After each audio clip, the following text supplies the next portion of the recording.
학계 2장 10절에서 19절까지의 말씀 제가 공부하겠습니다. 다리오 왕 제2년 9째 달 24일에 여호와의 말씀이 선지자 학계에게 임하니라. 이르시되 만군의 여호와가 말하노니 너는 제사장에게 율법에 대하여 물어 이르기를 사람이 옷자락에 거룩한 고기를 쌓는데 그 옷자락이 만일 떡에나 국에나 포도주에나 기름에나 다른 음식물에 닿으면 그것이 성물이 되겠느냐 하라. 학계가 물음에 제사장들이 대답하여 이르되 아니니라 하는지라. 학계가 이르되 시체를 만져서 부정하여진 자가 만일 그것들 가운데 하나를 만지면 그것이 부정하겠느냐 하니 제사장들이 대답하여 이르되 부정하리라 하더라. 이에 학계가 대답하여 이르되 여호와의 말씀에 내 앞에서 이 백성이 그러하고 이 나라가 그러하고 그들의 손의 모든 일도 그러하고 그들이 거기에서 드리는 것도 부정하니라. 이제 원하건대 너희는 오늘부터 이전 곧 여호와의 전에 돌이 돌 위에 놓이지 아니하였던 때를 기억하라. 그때에는 20고루 곡식 더미에 이른즉 10고루 뿐이었고 포도즙 틀에 50고루를 기르러 이른즉 20고루 뿐이었느니라. 만군의 여호와가 말하노라. 내가 너희 손으로 지은 모든 일에 곡식을 마르게 하는 재앙과 깐부기 재앙과 우박으로 쳤으나 너희가 내게로 돌이키지 아니하였느니라. 너희는 오늘 이전을 기억하라. 9째 달 24일 곧 여호와의 성전 지대를 쌓던 날부터 기억하여 보라. 곡식 종자가 아직도 창고에 있느냐? 포도나무, 무화과나무, 석류나무, 감람나무에 열매가 맺지 못하였느니라. 그러나 오늘부터는 내가 너희에게 복을 주리라. 아멘. 특송 있습니다.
감사합니다. 하나님을 찬양합니다. 방금 연주한 찬양의 제목을 아십니까? 아세요? 아시는 분이 계실 것 같은데 제목은 은혜 아니면입니다. 은혜 아니면. 은혜 아니면 단 하루도 살지 못하네 라는 그런 가사가 있어요. 하나님의 자녀를 어떻게 정의하냐면 하나님의 은혜 아니면 살지 못하는 자라고 정의할 수 있습니다. 아멘. 그래서 하나님 절대 의존적 존재, 이것을 조직신학적으로 모든 인간의 그 인간론을 딱 정의합니다. 인간이 뭐냐라고 했을 때 하나님 없이는 살 수 없는 존재. 아멘. 믿으십니까? 아멘. 문제는 우리가 계속 이걸 잊어버린다는 것이죠. 학개서의 내용은 바로 그거예요. 하나님의 은혜가 없으면 단 한순간도 살지를 못하는데 이스라엘 백성은 계속해서 잊어버렸다. 그러니까 하나님께로 돌아와라. 이게 학개 선지자가 하나님으로부터 위임받아 선포한 내용입니다. 오늘 본문 말씀은 10절에 이렇게 시작합니다. 여호와의 말씀이 세 번째로 지금 학개에게 임하였는데 그 세 번째는 다리오 왕 제2년 9째 달 24일에 임하였다라고 기록하고 있어요. 9째 달 24일. 첫 번째 하나님의 말씀이 임하던 때가 언제입니까? 1장 1절에 있습니다. 1장 1절에 같은 해의 6째 달, 곧 그 달 초하루에 임했어요. 두 번째 말씀은 같은 달에 24일에 임했고요. 그 다음에 세 번째가 오늘 말씀인데 9째 달 24일에 임하였다라고 기록하고 있습니다. 여러분, 종교력 9째 달 24일, 우리나라가 아니라 전 세계적인 태양경으로 따지면은 이날은 대략 12월입니다. 정확하게 이때는 이제 12월 18일이지만 그때그때 다릅니다. 아무래도 이게 뭡니까? 정확하게 매치가 되는 날짜가 아니니까 이 종교력은 항상 12월, 1월 이쯤 이렇게 생각하시면 될 것 같습니다. 근데 이날은 무슨 날이냐면 지난주에 나누었던 같은 해의 24일은 같은 해 종교력 7월 1일 그 다음에 10월부터 22일까지는 그겁니다. 초하루, 초막절. 초하루는 새해. 그 다음에 10월부터는 초막절이 시작되는 겁니다. 그러니까 광야에서 생활했던 것을 기억하는 날, 바로 그날에 두 번째 예언이 임했어요. 세 번째 임했던 9째 달 24일은 도대체 무슨 날이냐? 파종식입니다. 파종식. 우리 태양경으로는 12월에 씨를 뿌려요. 그 다음에 그 씨가 뿌려졌을 때에 하나님께서 비를 내려주지 않으면 절대로 곡식을 얻을 수가 없죠. 가장 중요한 파종을 하는 시기에 이 말씀을 하신 이유가 나오는데 오늘 본문 말씀의 가장 마지막 절 19절 말씀에 이런 이야기가 나옵니다. 곡식 종자가 아직도 창고에 있느냐? 하나님을 물어보세요. 자, 지금 오늘 너희들에게 말씀을 준 날이 언제냐면 너희들이 지금 밭에 나가서 곡식을 뿌리는 바로 그날인데 너희들 창고에 한번 가봐. 너희들 창고에 곡식 씨앗이 있냐? 자, 너희들 창고에 뭐가 있냐? 포도나무, 무화과나무, 석류나무, 감람나무가 있냐? 그런데 지금까지 너희가 어떠했냐? 씨를 뿌렸는데 과연 포도나무, 무화과나무, 석류나무, 감람나무에 열매가 맺었느냐? 라고 지금 물어보시면서 결론적으로 이렇게 말씀하시는 거예요. 너희가 여태까지는 열매를 맺지 못하였지만 그러나 오늘부터는 달라질 거다. 내가 너희에게 복을 줄 것이다. 무슨 말입니까? 오늘까지 열매를 맺지 못했는데 자, 오늘부터 너희들이 씨를 뿌리면 열매를 맺게 될 거야.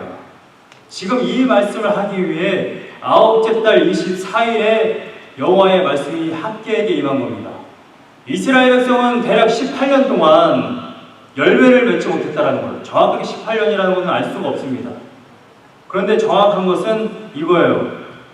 굉장히 오랜 시간 동안 10여 년 동안 밥을 먹어도 배부르지 못했고요.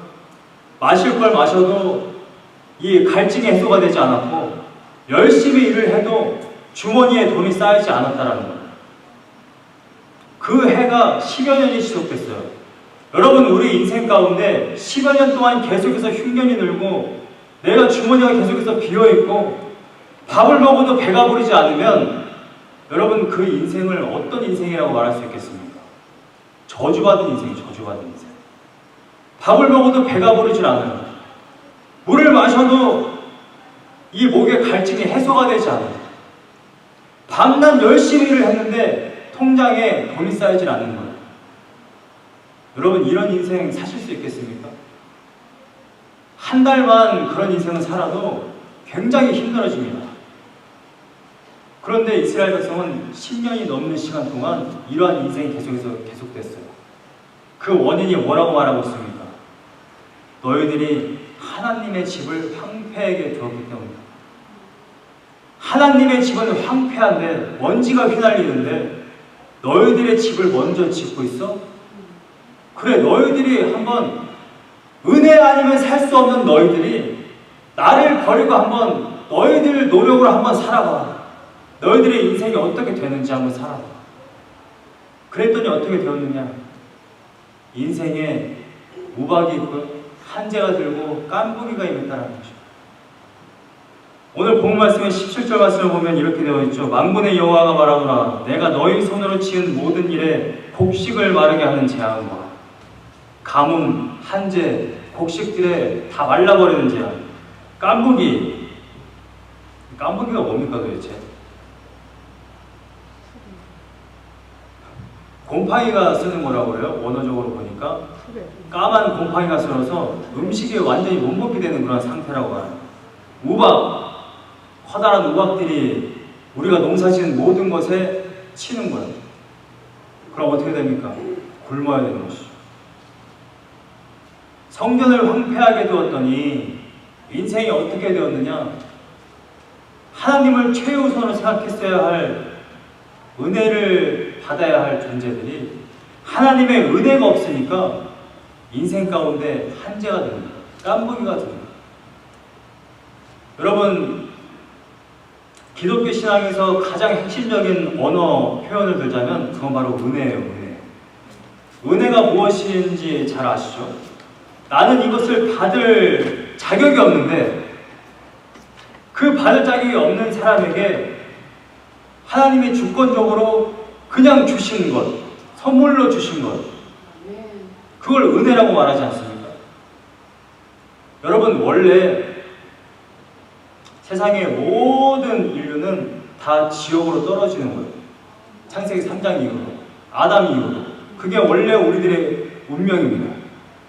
그러한 운명 가운데 있는 우리를 하나님께서 주권적으로 은혜로 예수 그리스도를 보내셔서 우리를 살리셨습니다. 이걸 은혜라고 말해요.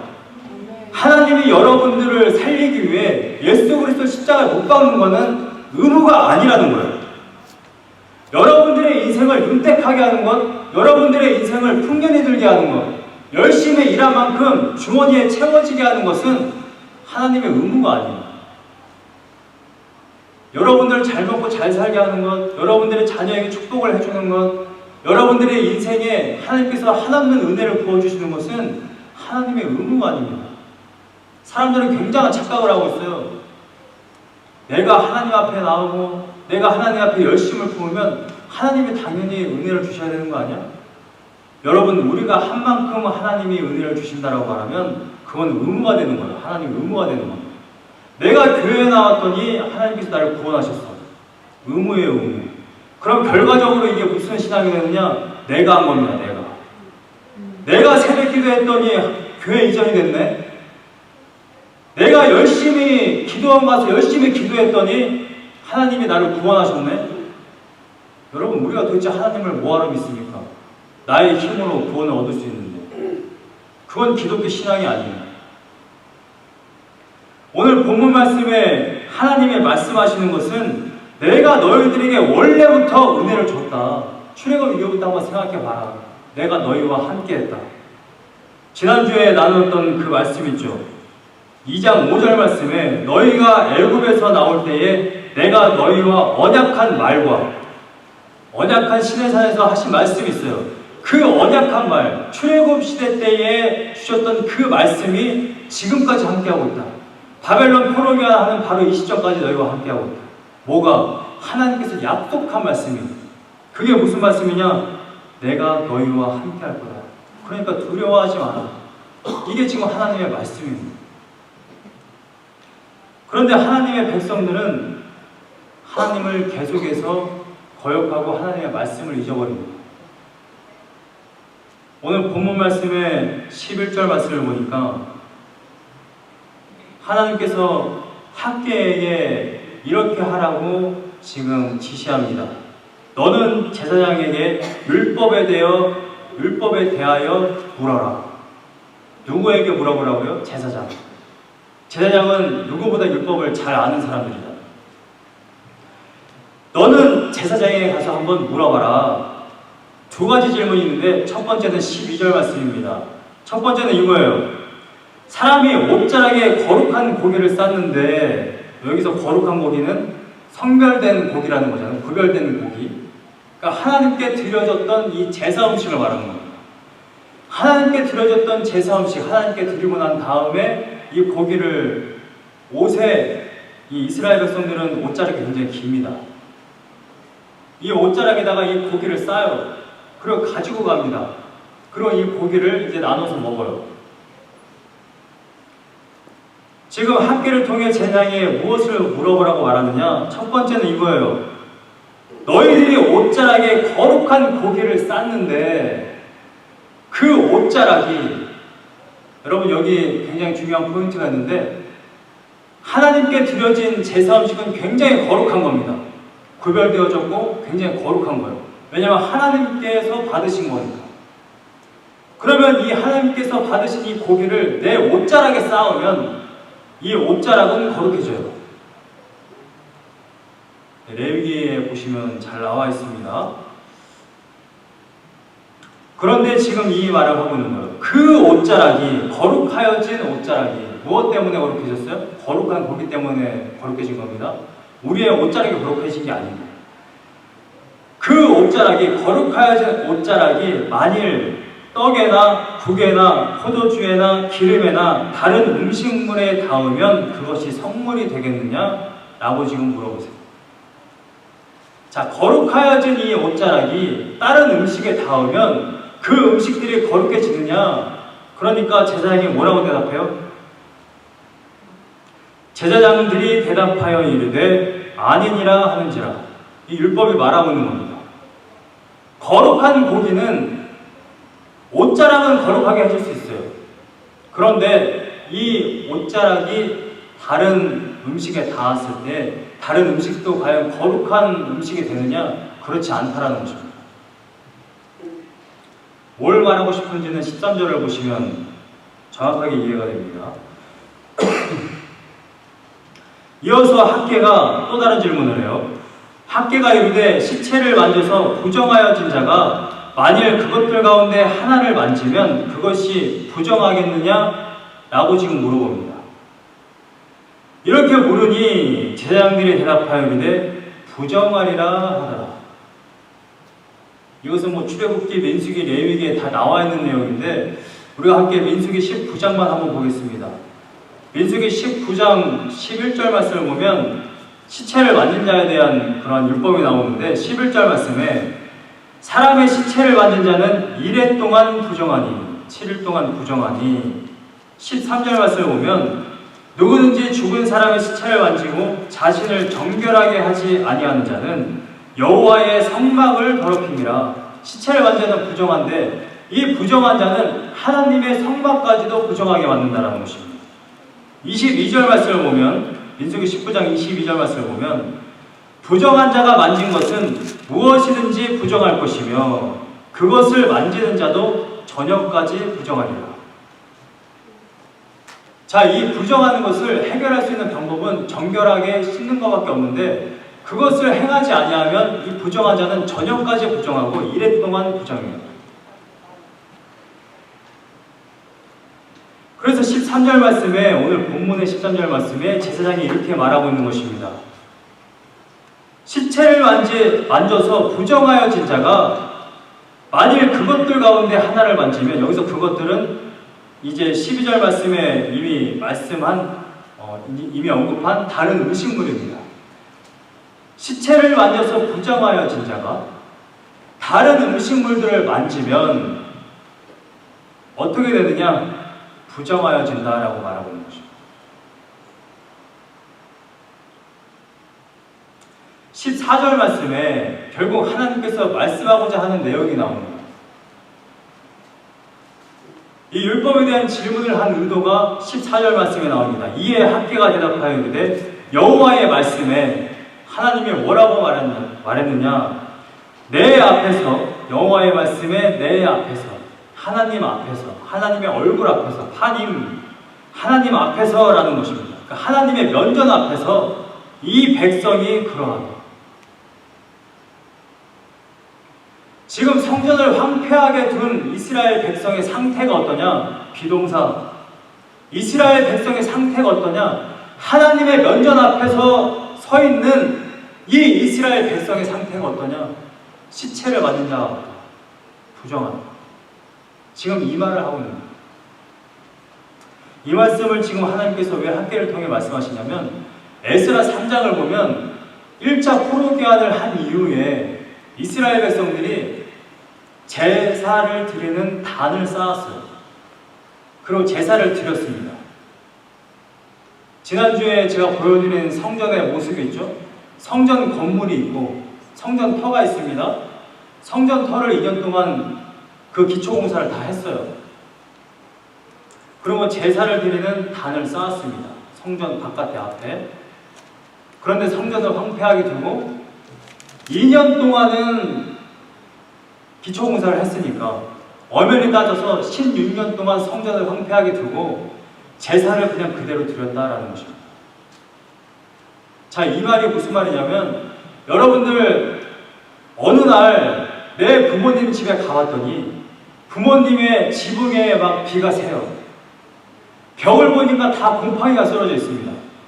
그런데 그 모습을 보고 16년 동안 그냥 두는 거예요.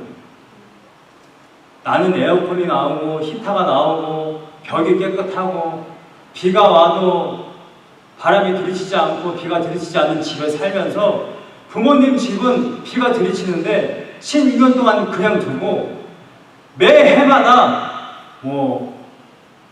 어버이의 날이 되면 부모님을 찾아가요. 부모님 생신이 되면 부모님을 찾아가요. 그런 행위를 했다라는 것입니다. 여러분, 그런 행위를 하면 여러분들 무슨 생각이 들어요? 아, 형식적으로 부모님 생일이니까 그냥 부모님 찾아가는 거구나. 명절이니까 그냥 찾아가는 거구나. 부모님 집은 쓰러져 가는데.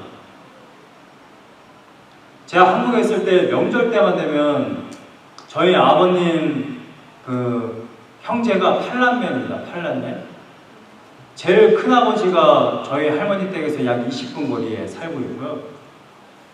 그 다음에 이제 명절이 되면 이 8남매가 다 모입니다. 할머니 집에. 대략 모이면 평균 한 50명 정도 돼요. 그 방이 뭐 2개밖에 안 되고 굉장히 작은 집인데도 이 50명이 모이면 아주 그냥 북적북적하고, 네, 아주 그냥 분위기가 좋죠. 저는 좋아했는데 뭐 작은 어머니들과 뭐 형수님들은 뭐 어떠셨는지 잘 모르겠어요. 근데 명절 때 모이면 이 작은 아버지들이 물론 첫날에는 왔으니까 막 차 막힌 상태에서 왔고 하니까 피곤하니까 그냥 뭐 밥 먹고 자고 이렇게 합니다. 둘째 날부터는 막 집을 막 손을 봐요. 그리고 꼭 하는 게 있습니다. 당시만 해도 저희 할머니 집은 이 집 바깥에 화장실이 있었습니다. 집 바깥에 재래식 화장실이 있어요. 정말 명절 때면은 할머니 집에 가서 도대체 화장실 어떻게 가야 되냐, 이게 이제 최대의 항상 난제가 됐었는데, 근데 항상 작은 아버지들이 이 명절 때 와가지고 또 이 화장실을 다 퍼냅니다. 삽으로. 어렸을 때는 그러려니 하고 이제 보고 있었는데, 이제 제가 크고 나니까 저한테도 그걸 시키려고 그러더라고요, 작은 아버지들이. 저는 한 달이 건너니까 저는 바닷가 가겠습니다. 작은 아버지들이 하십시오 하면서 이렇게 도망 다니고 그랬던 기억이 있습니다. 자녀들이 자기 어머니가 지금 살고 있는 집이 막 재래식 화장실에 똥이 가득 차고 그다음에 뭐 벽이 어떻게 돼 있고 이 모습을 그냥 두고 볼 수가 없는 거예요. 여러분 이게 기본적인 인지상정 아닙니까? 우리가 이거를 한글말로 그러잖아요. 인지상정. 이스라엘 백성은 자기 아버지 집, 하나님의 집을 16년 동안 방치해 뒀다라는 거예요. 지금 그 말을 하고 있는 거예요. 정말 이 모습을 보면 제사는 드렸지만 자기 아버지 집을 16년 동안 그냥 뒀는데 정말 하나님을 사랑하고 섬긴다고 말할 수 있을까? 그러면 이들이 16년 동안 드렸던 제사는 뭐예요? 형식적인 제사죠. 정말 하나님을 섬기고 정말 하나님을 사랑하는 마음으로 제사를 드린 게 아니라는 거예요. 바벨론 그 노예 생활 포로 기간 동안 거기에서 구출한 그 하나님을 정말 하나님을 정말 사랑하고 섬기고 정말 하나님을 찬양하고 싶어 그런 마음이 있었다면 외부의 그 어떠한 공격이나 자기들이 아무리 와보니까 이스라엘의 온갖 다 황폐해요. 전쟁으로 완전히 다 황폐해졌잖아요. 그런 가운데 있을지라도 자기 집을 먼저 짓는 게 아니라 하나님, 내 아버지 집을 먼저 지었겠죠. 정말 이것이 하나님의 은혜라고 알았다는 거예요. 근데 이들은 그렇게 행동하지 않았다는 거죠. 근데 이러한 이스라엘의 모습, 하나님의 백성들의 모습이 요한계시록까지 이어지죠. 오늘날까지도 이어지죠. 하나님 앞에 나왔을 때, 주일이니까 오늘이라도 가자. 물론 여기 계신 분들은 그렇지 않다는 것을 제가 알고 있습니다. 근데 얼마나 많은 그리스도인들이 그렇게 신앙생활 하는지 모릅니다. 제가 미국에 와서 한 2년 동안은 이 버지니아에 있을 때 어쩔 수 없이 거기는 모든 한인 학생들을 한 군데, 한 교회에 다 다닐 수 있는 그런 다니도록 하는 시스템이 있었어요. 그래서 울며 겨자 먹기로 제가 원하는 교회에 나가는 게 아니라 다 그 교회에 다녔습니다. 근데 제가 이제 여기 서던에 왔잖아요. 서던에 오고서 제가 그동안 내가 하지 못했던 거, 미국에 왔으면 미국 교회를 다녀야지. 그래서 제가 한 1년간 미국 교회를 다녔습니다. 저기 세이멘트 쪽에 있는 비치우드 교회라고 미국 교회를 한 1년간 다녔어요. 한 1년간 다니니까 너무 편한 거야. 사역을 안 하니까. 뭐 헌신을 안 해. 그냥 가서 예배만 드리고 목사님이 이렇게 설교하는구나. 성도님들은 이렇게 예배 드리는구나. 교회 모습은 이렇구나. 시스템은 이렇구나. 구경만 하다가 왔어요. 한 11개월쯤 됐을 때 제가 문득 그런 생각이 들었어요. 죽겠는데? 이러다 죽겠어. 예배를 정말 이딴 식으로 드리다가는 내가 정말 죽겠다. 그래서 그때부터 이제 교회를 찾기 시작했습니다. 근데 한인교회가 여기 지역에 많이 있잖아요. 7개 교회. 인디애나 2개 있고, 카톨릭도 있고, 대략 한 10개의 교회가 있는데, 이 교회들을 다 한번 다녀보고, 내가 헌신할 곳을 찾아야겠다 했습니다. 그런데 가장 처음 온 교회가 이 교회였어요. 이 켄터키 미션 교회. 다른 교회를 다 돌아보고 왔어야 되는데 첫 교회를 여기로 오는 바람에 그냥 마음을 여기에 그냥 제가 그날 은혜를 받아가지고 그냥 여기에 헌신하게 됐습니다. 근데 그때부터 제가 맞아, 내가 예배를 이렇게 드리는 거였지. 내가 하나님 앞에 서는 모습이 이런 거였지. 그때부터 회복되기 시작했어요. 여러분, 예배는 우리가 때가 됐으니까 드려, 하라고 하니까 해, 이게 아니라는 것입니다. 저는 이걸 정확하게 구분할 줄 알아요. 왜냐하면 저는 목사 아들로 태어나 26살까지는 억지로 교회를 다녔거든요. 일주일 7일 중에 7일 중에 7일을 교회 가봤어요. 고등학교 때까지. 근데 저는 그때 억지로 또는 그냥 당연히, 왜냐하면 저희 집이 교회였잖아요. 아래는 교회, 위에는 사택, 그냥 내려가면 교회. 매일마다 성도님들 보고. 근데 제가 26살에 하나님을 인격적으로 만났잖아요. 그래서 그날 이후로 제가 확실하게 구분합니다. 아, 억지로 드리는 예배와 그냥 교회 가는 그 발걸음과 정말 내가 하나님을 사랑해서 나가는 그 발걸음은 완전히 다른 거구나. 제가 그걸 확실하게 압니다.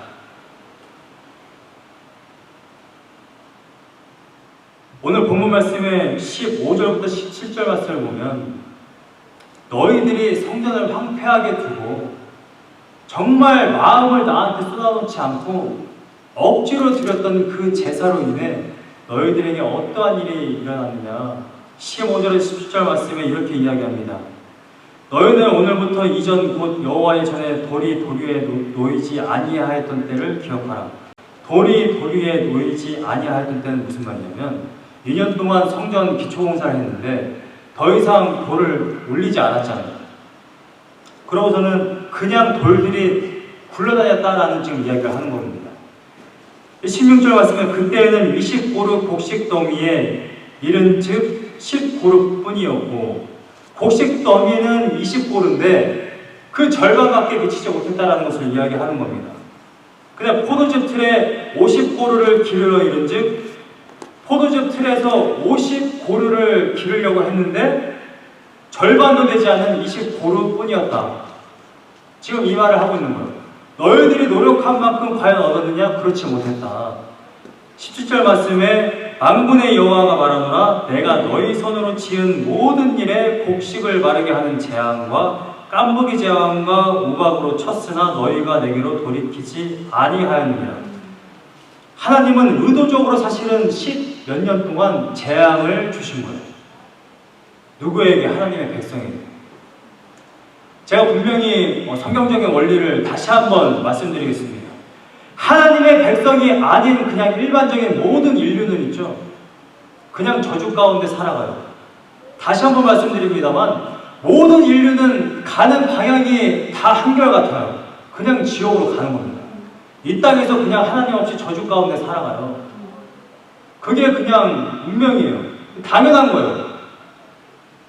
아, 왜 인생에 이런 저주가 있지? 인생이 왜 이렇게 힘들지? 사람들이 자꾸 이렇게 불평불만을 하는데 그 사람들이 타락한 본성을 가지고 있기 때문에 그렇습니다. 죄를 지었기 때문에 그렇습니다.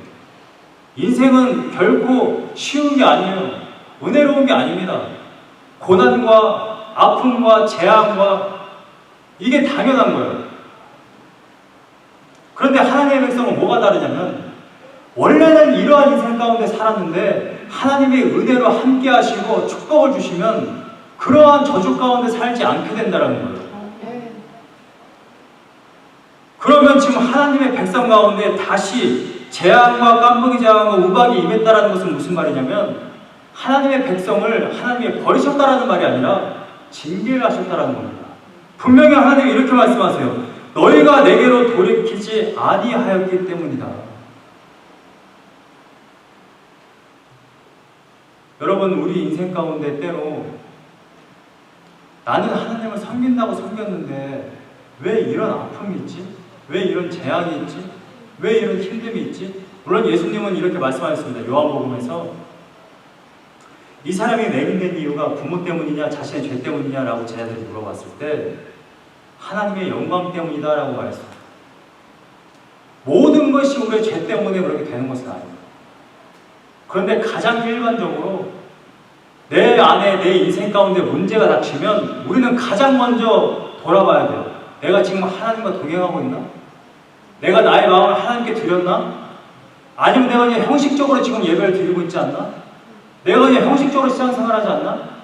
가장 첫 번째로 돌아봐야 하는 것은 바로 이것이라는 것입니다. 내가 지금 하나님께 돌아가고 있는지.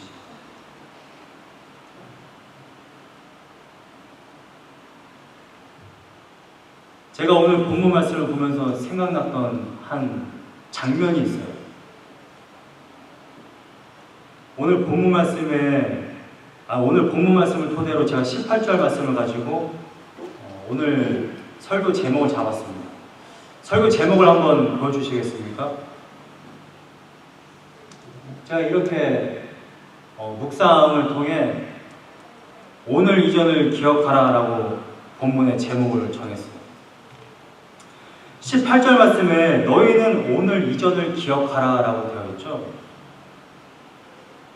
왜 하나님이 이런 말씀을 하셨을까요?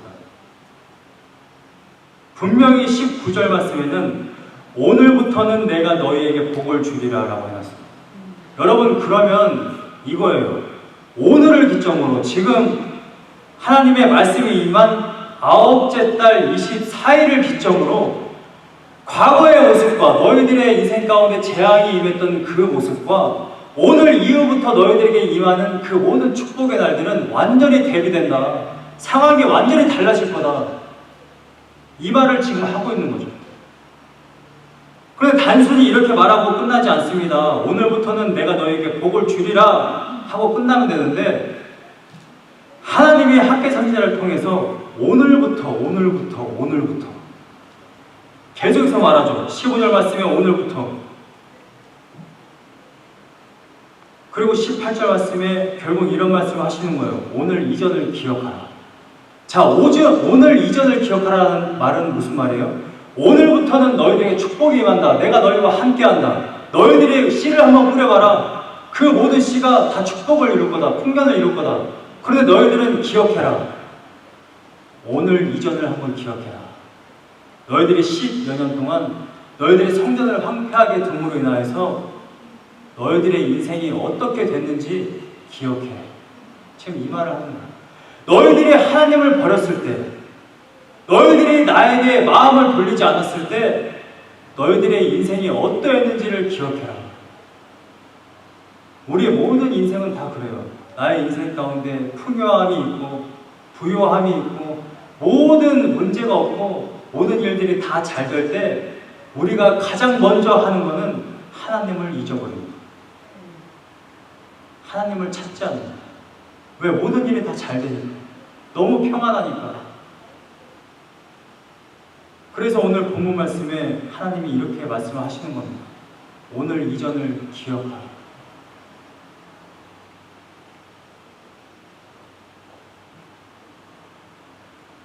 어린 왕자, 생텍쥐베리의 어린 왕자의 한 그 장면이 제가 떠올랐어요. 오늘 본문 말씀을 보는데, 그 어린 왕자가 그 그림을 보면 달인지 어딘가에서 꽃을 계속 물을 주고 막 기르고 있잖아요. 근데 어느 날 여우가 나타납니다. 이 여우가 막 어린 왕자에게 뭔가를 막 가르쳐줘요. 뭘 가르쳐주냐면, 아마 읽어보시는 분들은 잘 아시겠습니다만 사랑이 뭔지를 알려줘요. 어린 왕자의 가장 많이 나오는 그 표현이 그겁니다. 길들여진다는 것. 길들여진다는 것. 여우가 그것에 대해서 막 가르치니까 어린 왕자가 질문을 합니다. 길들여진다는 게 뭐야? 그거는 너의 마음을 그 사람한테 쏟아붓는 거야. 네가 지금 네 꽃을 그렇게 정성스럽게 가꾸는 것처럼 제가 써왔습니다. 여우가 너에게 비밀을 하나 알려줄게. 내 장미가 그렇게 중요한 것은 내가 그 꽃을 위해 기울인 시간 때문이야. 어린 왕자가 꽃을 굉장히 소중하게 다루는데 왜 네가, 여우가 말하는 거예요. 왜 네가 그 꽃을 그렇게 정성스럽게 대하고 소중하게 대하느냐? 네가 그 꽃을 위해 기울인 시간 때문이야. 우리나라 말에 이 사랑하다와 생각하다의 어원이 같대요. 그래서 사량이라는 말이 있는데 우리말 어원의 이 사량이라는 말은 생각하며 헤아린다라는 말이에요. 이 사량, 생각하며 헤아리는 이 사량이라는 말이 결국 사랑이 되었다는 것입니다. 우리가 하나님을 사랑하고 우리가 정말 하나님을 예배하고 하나님께 정말 돌이킨다는 것은 무슨 말이냐면 우리들의 마음을 정말 쏟아붓는 거예요. 형식적으로 때가 되면 하나님 앞에 나오고 내가 해야 할 것을 의무적으로 하는 것이 아니라 정말 내 마음을 드리는 겁니다. 그게 정말 하나님을 섬기는 거예요. 정말 하나님을 예배하는 거예요. 근데 이스라엘 백성은 16년간 하나님을 방치했다. 현재 저희 켄터키 미션교회는 교회 이전 문제를 놓고 특별 새벽 예배를 지금 하고 있습니다. 화요일부터 금요일까지. 제가 이걸 하게 된 이유는 학계서가 자신의 집을 먼저 짓고 하나님의 집을 최우선으로 하지 않았던 이 모습을 보았기 때문에 하루 중에 가장 최우선적으로 해야 할 일은 하나님께 나가서 기도하는 것이다 라고 생각을 했기 때문에 특별 새벽 예배를 시작한 겁니다. 여러분 특별 새벽 예배에 참여하시기 바랍니다. 아멘 안 하십니까? 아멘. 아멘. 특별 새벽 예배에 정말 못 오시는 분들이 있어요. 제가 잘 압니다. 눈이 잘 보이지 않고 정말 힘들고. 여러분 그럼 제가 한번 여쭤볼게요. 교회 이사 문제가 정말 큰 문제인데 가장 중요한 문제 우리들에게 주어진 사안인데 여러분 그러면 새벽 재단에 아침 5시 반에 일어나서 여기에 오지는 못하시더라도 그러면 아침에 똑같은 시간에 일어나서 함께 집에서 기도하십니까? 제가 못 오시는 분들에게 정말 도전할 겁니다. 여러분 아침에 일어나자마자 가장 먼저 하는 일이 무엇입니까? 양치? 이불 개는 거? 물 마시는 거? 여러분 친구에서 깨자마자 그 자리에서 방향을 바꿔 무릎을 꿇고 교회 이전을 위해서 기도해 주시기를 부탁을 드리겠습니다. 아멘. 여러분들 육체가 정말 연약하여서 못 나오신다고 한다면 마음이라도 모아주세요. 할렐루야. 아멘. 여러분들의 개인의 성전을 재건하는 일 마찬가지라는 거죠. 여러분들이 최우선적으로 마음을 쏟아야 하는 건 하나님입니다. 하나님. 아멘. 내가 먹고 사는 문제, 자녀의 문제, 그 모든 일에 내가 달려나가고 내가 불안한 가운데 하루하루 조바심치며 살아가는 것이 아니라 하나님 앞에 먼저 예배해 보세요. 하나님 앞에 여러분들의 마음을 먼저 쏟아보세요. 여러분들이 어떻게 인생이 변화되는지, 여러분들의 문제가 어떻게 해결되는지 한번 시험해 보시라는 것입니다. 아멘. 말라기 3장 10절에 분명히 말하지 않습니까? 한번 시험해 보라. 오늘부터 여러분들의 인생이 달라지는지 한번 시험해 보시기 바랍니다. 우리들의 마음이 정말 하나님께 돌이켜지는 귀한 은혜가 있기를 간절히 소망합니다. 아멘.